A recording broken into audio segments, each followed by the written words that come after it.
कैसे बनी शूरपणखा श्री कृष्ण की पत्नी? रामायण का पात्र शूरपणखा एक राक्षसी और लंकाराज रावण की बहन थी। लेकिन एक कथा के अनुसार द्वापर युग में उसे विष्णु रूप राम के ही दूसरे अवतार कृष्ण की पत्नी बनने का सौभाग्य प्राप्त हुआ। आखिर ऐसा कैसे हुआ? कैसे एक राक्षसी भगवान को पा सकती है?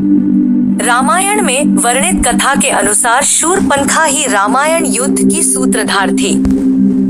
14 वर्षों का वनवास काटने के दौरान लक्ष्मण को देखकर उनके रूप पर मोहित होकर उन्हें पाने की इच्छा से प्रणय निवेदन करने पर लक्ष्मण द्वारा अपमानित होने पर शूरपणखा ने यह बात लंकापति रावण को बताई।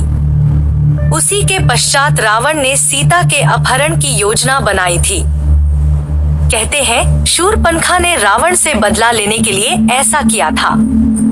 लेकिन राक्षसी शूरपणखा वास्तव में इंद्र के दरबार की एक अप्सरा थी, जिसे एक ऋषि के शाप से राक्षसी के रूप में शूरपणखा बनकर जन्म लेना पड़ा था। कथाओं के अनुसार शूरपणखा के रूप में जन्म लेने से पूर्व वह इंद्र के दरबार में नयनतारा नाम की एक अप्सरा थी।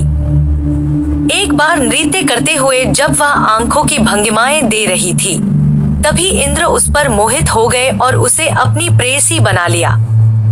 इंद्र को पता था कि नयनतारा की आंखों के आकर्षण से कोई नहीं बच सकता।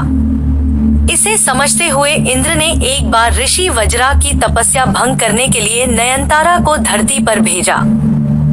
ऋषि की तपस्या तो भंग हो गई, लेकिन उन्होंने क्रोध में आकर उसे राक्षसी बन जाने का शाप दे दिया।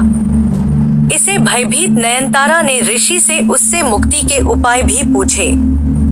तभी ऋषि ने उसे बताया कि सतयुग में राम से मिलने के बाद ही उसे इस शाप से मुक्ति मिलेगी, जब वह भगवान की मदद करेगी। इसीलिए राक्षसी रूप में जन्मी नयनतारा अर्थात शूरपणखा ने युद्ध के लिए रावण को उकसाकर भगवान द्वारा उसका नाश कराया।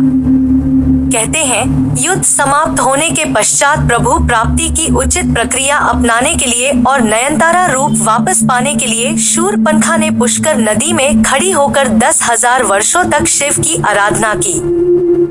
10,000 वर्ष बाद भगवान शिव ने शूरपणखा को दर्शन दिए और वर प्रदान किया। वर के अनुसार 28वें द्वापर युग में जब श्री राम ने कृष्ण अवतार लिया, तब उन्होंने कुब्जा के रूप में शूरपणखा से विवाह किया और उसके कुबड़ को भी ठीक किया। श्री कृष्ण की कृपा से शूरपणखा को उसका नयनतारा का मनमोहक रूप भी मिल गया।